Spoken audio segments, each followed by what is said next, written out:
When I was on my like break from art, I still was always finding little ways to make things. Sometimes I think, yeah, it would have been great to just go straight into some sort of residency. For starting out my business, I was wanting to make things that were simple. Having made that work in college, it's kind of like kicked around in the back of my head. What is up, Shaping Nation? This is Nick Torres here. And on this episode of Shaping Your Pottery, I got to interview Maya Rumsey. Maya makes some really incredible figurative and also illustrative pottery. In this episode, you will learn how Maya creates her illustrative pottery and her figurative work. You also learn about how taking a break has helped Maya really develop her own unique voice with her pottery. You'll learn about taking inspiration from your interests. And finally, you'll also learn about how to market yourself and your pottery to be able to sell it. And there's so much more in this episode. I hope you guys enjoy it, and I'll see you guys in there. Maya, welcome to Shaping Your Pottery, and share with me, what is something you love besides making pottery? I love a lot of things. I always kind of say that I've got like hobbies for my hobbies. I got so many hobbies, but I like to, like this time of year, garden. I take care of houseplants. I play the guitar. I have since I was a kid. And I also like doing yoga, and I'm into meditation, and lately more tarot and stuff like that. So there's always something else going on. I've got kids too, so they're getting a little older, which is good. I actually, you, you were asking about this question, and I remember being asked this question when my kids were like, and I was on a thing for Etsy. They were interviewing me, and they were like, "What do you do besides pottery?" And I was like, "I don't think I know." I was like, "I'm just taking care of two babies, and then I try to do some pottery." and then I was like, "Oh my gosh, I do nothing." But then my life has come back to normal now that they're older. Love it. I love it. So tell me the story how you got started with pottery. So I went to college at Bowling Green State University. It's in Ohio. I grew up in Toledo. And I actually was a glass major there. I was a glass blowing major. I had gotten into glass blowing when I was in high school, and then like went to a regular college for a year, and then switched to art school.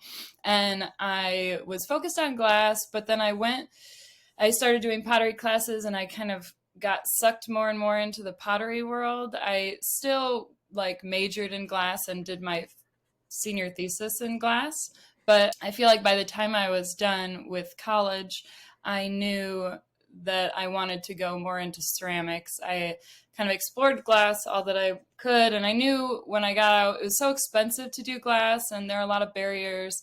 But I even worked in glass during college at Corning Museum of Glass, and I just really fell in love with the clay, and you can squish it, and you can't do that with glass, and you can't like just touch it and work with it like clay. And I liked how clay can be very more utilitarian, like you can make things that you can use a lot easier than glass.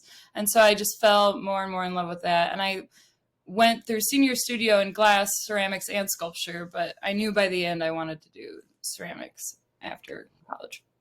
I love that. So after getting your BFA in glass and ceramics, you did some wandering around. Can you tell me Oh about yeah. this? I was like so burnt out on art after the end of art school. Like I was the kind of student that I was like living in the art building all the time, like just too much art, like so much art in art school. And by the time I was done, I was like sick of it. I wanted to just not go into a museum or think about art or anything for a while. So I did some long term meditation things. I worked at the Omega Institute, which is where I met my husband. And that's in upstate New York. So lived there. I lived in New York City for a year actually before that. I kind of like bounced around. So I was in New York City. I did these meditation things, went to the Omega Institute, and then from there we decided to go to Costa Rica, where I became a yoga teacher. And we lived there for a year. We were going to just go do this 1 month thing for a yoga teacher program, and we stayed for a year. And we were with my sister-in-law, who now my sister-in-law. They stayed for like 3 years. It was like the kind of place that like sucked people in. And So we were in Costa Rica and just traveled and stuff a lot for a while, and then went and moved to Denver, where we lived for about 7 years. So sort of between college and Denver, just meandered around quite a bit. So what brought you back into pottery? So then when we moved to Denver, I feel like I had kind of gotten out of my system the like doing other things, the yoga and stuff. I became a yoga teacher, and when I got to Denver, I was full-time yoga teaching. But I feel like when I was on my like break from art, I still was always finding little ways to make things, and I was like thinking about pottery a lot and thinking about making things, but because I was like moving so frequently, I couldn't really like make anything more substantial. It was usually like drawing or sewing curtains or making clothes or, little things like that I could do easily.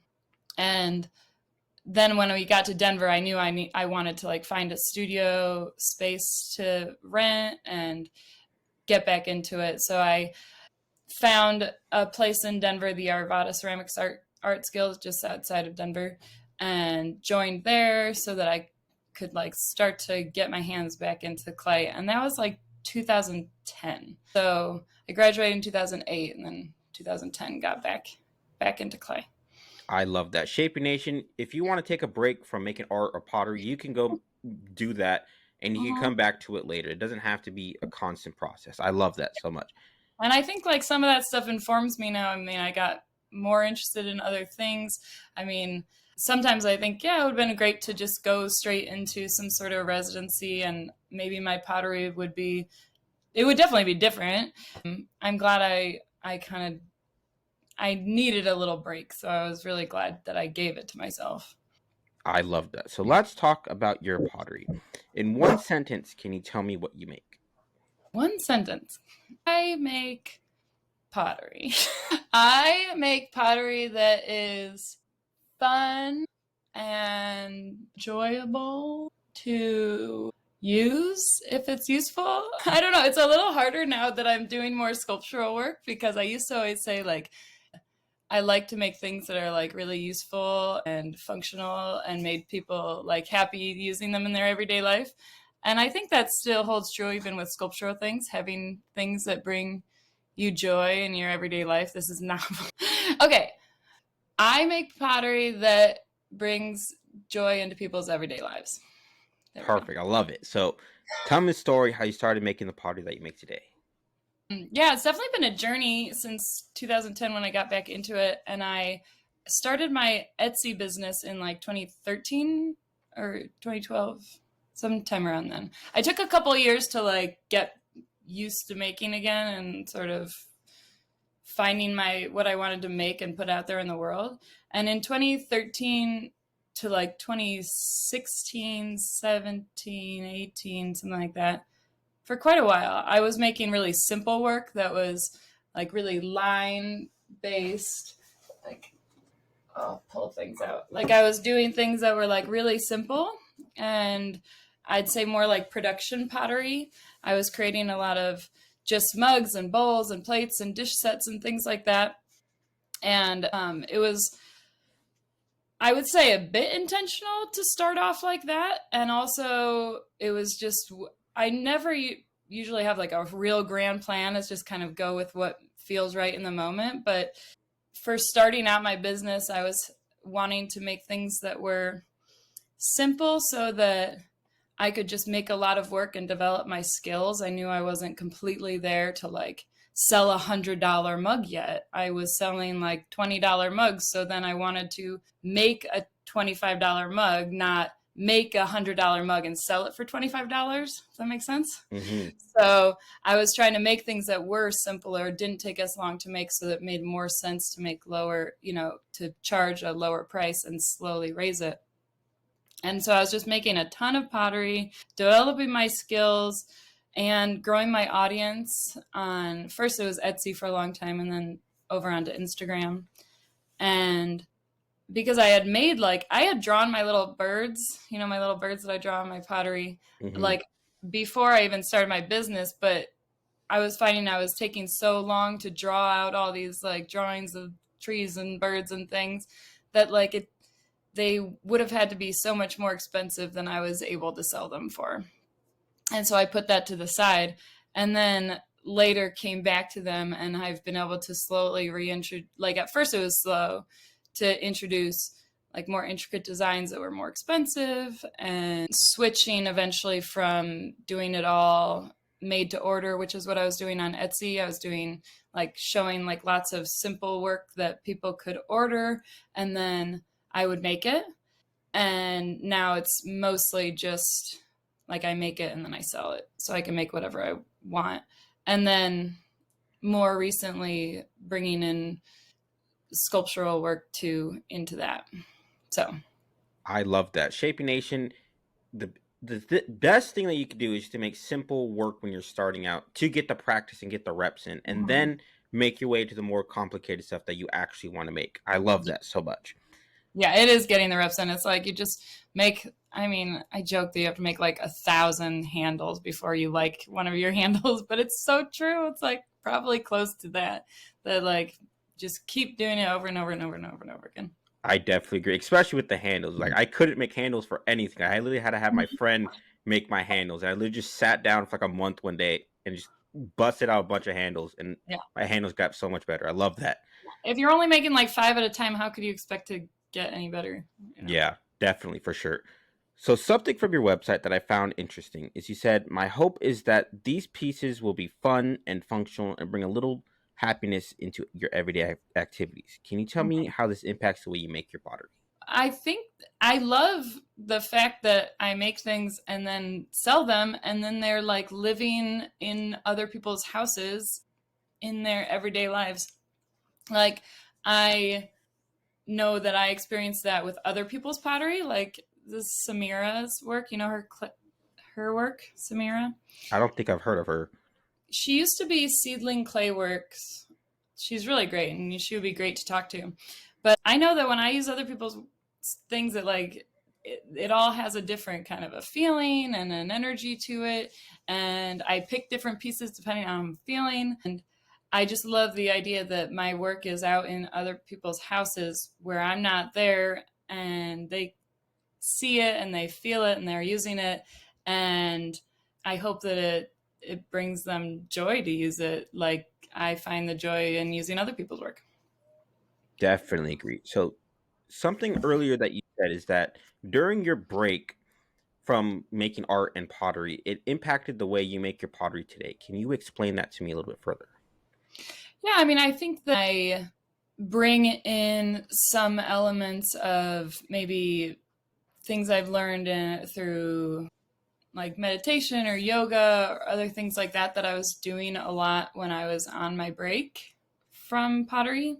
So those things can always be like coming back up because I have other interests than just pottery. I mean, it's great to look at pottery to be inspired, but to find inspiration from your travels or from other interests is great to be able to like bring into your work. Like right now, I'm bringing in a lot of, especially in the ideas that are kicking around, like the tarot has been really inspirational to me lately, and that's just something that's make its way into my work now. And I just think it's great to look at and get inspiration from all sorts of other things. So, you know, when you sometimes when you're taking a break, you think you're like it's not going to mean anything for your work, like, oh, I'm just quitting or whatever. But even though you don't know that those things are going to come up and you're not like trying to make those things happen, it's like those, when you go back to making work, those things will kind of percolate and come through your work. So it's not like you've just abandoned the creative process by taking a break. Definitely. I love that so much. So earlier you mentioned that you don't just make functional pottery, but you also make some figurative work. Can you tell me why you started making figurative work? So I I'm gonna look up her name real quick because I always forget it. Roxanne, I always remember her first name. So I started making little buddies, my little buddy things, like these little guys. a few years ago because I just wanted to make, first of all, I wanted to make like little people to put into planters and stuff. That was my first idea. I wanted like little buddies to like sit on my like shelf and hang out with me, whatever. And so I started doing that a few years ago and I really enjoyed doing it. And then I went to Insika this past year and Roxanne Swensel, I don't know if I'm pronouncing that right. She was were you there this year? Mm-mm. Slasher. She did the keynote speech at the end of Insika. She does figurative work, big, beautiful figures. I think I cried during like her whole speech. It was like so moving and amazing. And I had never seen her work before and I was just like, oh, it's so good. The way she spoke about it was so lovely. And I left there being like, I'm totally making some figures again because I was just so inspired by her work. And I had made some, oh wait, I don't have it because it's broken. And the other pieces are at a show. I made these tall figures in college that like didn't have the top of their heads. They were like meant to look like kind of like a vessel, but a figure. So I had made those in college and I had one that I had wood fired that I always had in my space. And then I broke it a few years ago. And it was the only thing that I've made that I was really bummed that I broke. And then after coming back from Insika, sort of the combination of having made that work in college, it's kind of like kicked around in the back of my head, these little buddies, and then the Roxanne keynote speech she gave, it all kind of combined in my head to just go like, I really want to make some figurative work. And so I made these tall lady vessels. And then from there I was like, oh, I want to make more. I want to get more into it. And I started reading about it and watching workshop things about figurative work. And the more the more I want to make figures. It's like becoming very exciting to me in a way that's like sparking my creative juices lately. So, I mean, that's how it came about. And now it'll probably just keep going. Until who knows when. You never know what's going to happen. But I feel like I've always got to have, even before this, I would oftentimes have like some other random little thing that I'd like tinker around with on the side in my studio to keep things interesting because I mostly make my money through making, mugs and planters and functional work. So like a couple summers ago, I got fixated on making a hinge for no reason. It's like really into making a little door on a box, and I got completely fixated on it and like spent months trying to make I made a whole bunch of little boxes with little hinge doors on them. The only reason I did that I think was just to have like something to like be excited about and get into. But then eventually I was like, I'm done with these hinges. They're hard as hell. And people be like, oh, you could sell so many of those. They're so cute. I made one like really cute, like incense box with a little door hinge. I was like, do you know how long it took me to make this thing? And I still don't know how I did it. I can't sell these for $1,000. Like, no way. But so I feel like I like to have like different, more creative things going on in my studio because it can get a little like repetitive and whatever, and I don't want to like lose that like joy of creating. And you go into ebbs and flows of that for sure. But yeah, for right now, I don't know. I'm just like super jazzed on the figurative work. It's like so fun, and it's a nice balance for making functional work, I feel like, in my studio. Def agree. Shaping Nation, you don't have to be stuck doing the same thing over and over again. And it's also important to have these other things on the side to help keep creativity flowing. Mm-hmm. And then also, I'm very jealous of your hands that you make because I can never get my hands to look very good. Oh yeah, man. I love hands right now. I've got a couple. I thought I'd put a couple back here. This is one of my like pieces that I kept of the hand with the mug on it. It's just so fun. The thing that I love about figurative work is when you're working on, like right now I've got like this head that I'm just, beginning, that's going to be going on to a lady, and you're like pushing it and manipulating it, and it's like, oh, that's not a head, that's not a head, and then all of a sudden it's like, oh, that's a head. Or like with a hand, it's like, that's weird. Like I was making these little hands and I was like, that looks like an ape hand, like this isn't a hand. And then all of a sudden you like put one little thing on there and it's like, ooh, that's it. It's like the life spark or something. It's like all of a sudden it looks like a real person. And I love that feeling. I definitely agree.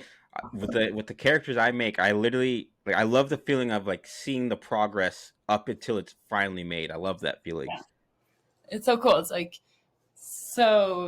the epitome of creating something. Oh, there it is. Yes, I love it so much. So, can you explain to me how you make your illustrations onto your pottery and onto your figurative work? Mm-hmm. So I draw on my work when it's bisque fired. And like, well, I've got a lady right here. So this one doesn't have wax on it, but I will draw out the design like in pencil just to get an idea of where it is. Like on the sculpture work, it's really tricky because first you got to like kind of figure out where your lines are and everything, like how the horizontal goes, if it's these or whatever. But I'll draw it out with pencil, and then I'll lay down the color, like I guess with this. I'll lay down the color, which is my Amico Velvet Underglaze is the color that I use. And then I outline it with the black, and then I wax it if I'm doing a wax, like on these ones. And then I dunk it into glaze after it's dried. So it's got, a lot of work goes into it for sure. I've started using my air pen for my lines. Very fun. I don't know if you've ever used one of those. I do a lot of line work, so my hand was starting to get really messed up from it. And I found that at Ensika, and I'm so hooked on it. My hands feel so much better. So yeah, I don't know if you have any specific questions about the decoration, though. That's kind of how I do that. I loved it. That was a very good, quick explanation. But it also brings me into my kind of my next question. So, what is a tool that you use to help you out in the studio? I know you briefly said the air pen. Yeah, the air pen is amazing. I mean, seriously, I was getting really worried about my hands. They're like, it's very important, your hands, when you're a potter. And I feel like when you have those little twinges. So the air pen's amazing because it's air powered, so you don't have to squeeze it. Love that. That's my newest one. I really love, I'm just looking around. I really love these. They're like all dirty right now, but these Seam tools, they're new sculpture tools. They're nice because they're silicone and they're a little bit squishy, but they have softer ones or firm ones, and these are the firm ones, so they don't give a lot, and I love them. They come in like all different shapes, and those are like my favorite sculpting tools right now. Yeah, I'm gonna go with that. My GIF and grip, one of my favorite things. Love me my GIF and grip. I'm definitely gonna have to look into that air pen, at least like down the line when I start doing Mhm. more actual glaze work. I love that. Sounds like so much easier. If I you're love doing that. a lot of line work or like a lot of dots, when people use like the squeeze bottles for dots, Hmm. yeah, even just doing that for a second, like my thumb is like, no, don't do it. It's amazing because you can just fill it with whatever underglaze, glaze, slip. I love that. So let's talk about the business side of pottery. Can you tell me about the moment when you decided to go full time with your pottery? Yeah, so when I was in Denver, and this was before I had kids when I started my business, I was a full time yoga instructor at the time. So I was teaching like, I forget, 13 or so classes a week all over Denver and in yoga. And then I was starting my business, and I started on Etsy, and I was just doing it on Etsy. I was selling a little bit in at like shows and stuff around Denver too, but not a ton. And slowly, like, that started to take off. Like I was definitely like in it. I was really, really wanted to make ceramics my full time business. I was very dedicated to it. And I spent a lot of time like researching how to sell online and how to sell on Etsy specifically, because that's what I was doing at the time. So I was like spending all my spare time researching it and working on that and like working the Etsy angles and everything. Back in the day, it was like all about treasuries. I don't know, anybody listening remembers that? It was like a whole different world on Etsy then. And so as I was like working the Etsy angle and really like putting a lot into that, I slowly was growing that business. And as I grew the business, I was able to, the nice thing with yoga, I was like able to slowly take down classes. So for a while I was teaching, then 10 classes a week and then 8 classes a week. And I was just kind of able to get rid of classes as my business was in pottery was like getting more sustainable. And like I knew every month I was able to bring in money from it. So yeah, and then by the time I had my first kid, who she was born in 2014, I think I was down to like one yoga class a week. I love that. So, what would you say was your biggest obstacle when you went full time? The fact that I had a baby, that was the biggest obstacle. I mean, it's a lot of work, obviously. It's not like a regular job. You can't like rely on other people. You're just relying on yourself. If you don't do the work, the work doesn't get done, and you have to like really learn that the hard way. But I was always kind of okay with that, and I think riding the waves and just learning how to market yourself. I mean, that's something you just got to get over if you want to do this full time online, like selling online. If you want to sell through galleries or shows or things, you don't necessarily have to. I always say you don't have to be on Instagram or whatever if you don't want to. There's other ways to sell your work. You just have to put that work you would spend marketing yourself into either paying for gallery space or going to shows. But so if you're doing it online, like you just have to get used to marketing yourself. I mean, that's always like a big hurdle for everybody. It was a hurdle for me, of course. You just got to like be okay with putting yourself out there and talking about your work and showing your work. But really the biggest hurdle in the early days was the fact that I was a full-time mom also. So had a baby at home. I didn't have any family around. I didn't have any childcare at first for the first year. So I like exclusively worked when she was sleeping. And that was really hard. And then finally got her into some like a couple days a week of childcare and was able to like make a lot more work. So now you mentioned that we have to be able to market ourselves. What is your best advice so that we can market ourselves better? I would say find a way that you enjoy doing it. Other ways you're going to hate it and you're never going to freaking do it. It's like some people there, the advice of look at what other people are doing and replicate it, great advice, but not always perfect for you.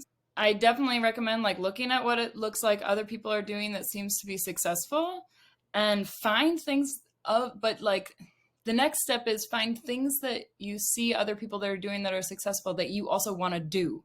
Because sometimes people see things that other people are doing that are successful and they're like, I have to do this because everybody's doing it and meh, meh, meh. And then they get bummed out because they don't want to do it. That's fine. Don't do it because you're going to hate it and it's going to show and nobody's going to want to look at what you're doing if you hate the process of doing it, you know? So find the part of it that you like. Like if you like making videos, great. I like making silly, dumb videos. It's fun to me. So I do it. If you don't like that, don't do it. If you like making process videos, if you like just taking photographs, there are ways like that you can find that you enjoy doing. And then if you are enjoying doing it, it'll show through and people will be more gravitated to that. And be consistent enough without, driving yourself insane. Yeah, I think that's one little piece of advice.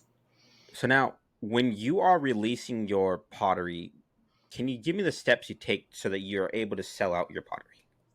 Well, I think that I've gotten to that point where I've grown my audience already. So it's like things that I've done a long time ago. You know, I've grown my audience. I've also been selling this way for a while. The first like year or so that I was selling like that, like in batches where I would put it out and say it's all up for sale, they wouldn't sell out as quickly or completely.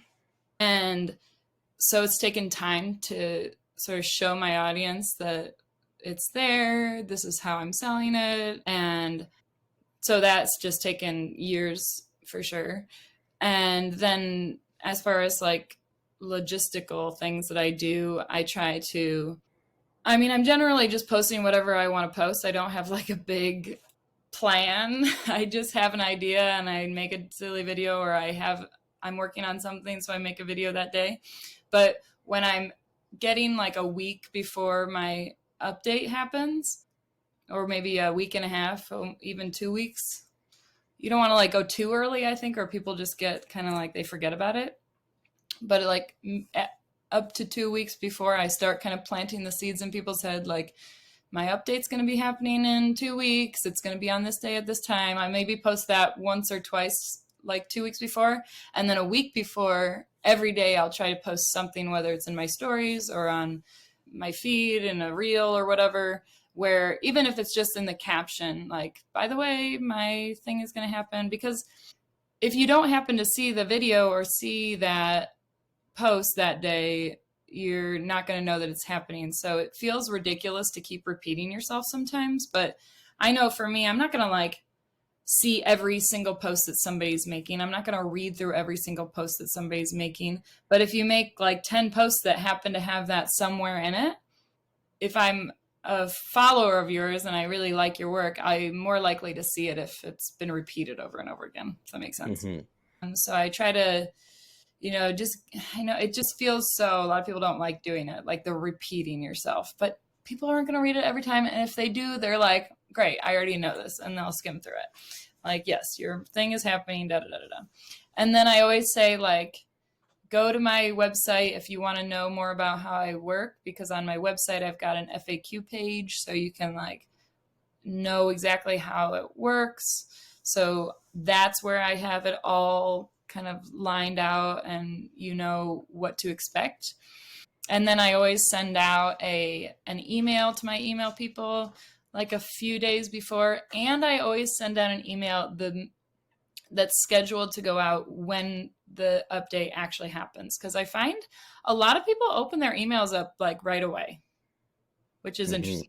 Something that I didn't really realize until I started getting more into email marketing. And a lot of people appreciate having it just show up in their emails. So, I love that. That was some great advice right there. I love that. Shape Nation, build the hype around your pottery to get it sold. I love that so much. So let's talk about discovering your voice. You contribute your growth as an artist to community and going to NCCA. Can you tell me more about this? yeah, I work alone in my basement, so it's super important to me to find community outside of my basement because there's none down here. Sometimes I wish I was in a communal studio for that like creative energy that can happen in those spaces, but I prefer not paying rent since I don't have to. And I like being able to be home, especially with kids and everything. It's nice to be able to just like duck down into my studio and whatever. But so since I'm at home alone all the time, I have found it extremely important to find community of other artists and people making things, and both like at Ensika and on Instagram. I love that community of potters that you can find. And but then also locally, I moved here to Coeur d'Alene in 2018, and I joined the board at a local nonprofit arts organization here called Emerge, as a way of like just finding weird artist people in my area. It's like a great way to do that. And so I really recommend, if you're like struggling to find people in your community, if there's anything like a small, especially like those little ones, those little nonprofit arts organizations that they always need volunteers, they always need, help. Even if you can't give money, you can give your time or your, just showing up at the events and things. I really recommend volunteering at those kind of spaces, because that's a great way to find other people that are, doing creative things in your community. And it's been a really big help for me, for sure, locally, as to finding other like-minded people here. And then at NCECA, it's been hugely inspirational to me. I mean, I feel like every time I go to NCECA, I come home with like, I don't plan to. I've never planned to. And it was after this NCECA that I was like, wow, every time I go to NCECA, like there's a big shift in my work, and I don't plan it to happen. It just kind of happens. I can see it. And I think it's just being around all those people that have similar things going on, and you're able to kind of leave your life behind for a few days and just think about your work and get inspired by other people's work and just have nerdy clay conversations just all day. It's been so great. Like the first NCECA that I went to from college, it had been 10 years. I had gone to NCECA in college and then went in 2018. And that was the year that I decided to bring birds back into my work and like start doing more intricate work, because I was like just doing my more simple work then still. And I was like, I think I'm ready. And it was going to NCECA and talking to other people and like getting inspired by what other people were doing. I was like, yes, I can do this. And that gave me the inspiration and the kind of push that I needed to push my work forward. And then I feel like I similarly the next year, and I just I feel like there will always be like a little thing that sparks me and drives me forward at those, which is interesting. I mean, I think it comes from being around all the people and seeing all the great art. Definitely agree. Shaping Nation, the best thing you could do for your pottery is to get around other creative people. That's really going to push your pottery forward. I love that so much. So, what advice would you give to someone that is trying to discover their own unique voice with their pottery? I think that you just got to make a ton of work, tons of work. At first, you might be like, oh my gosh, this looks so much like X, Y, and Z or whatever it is.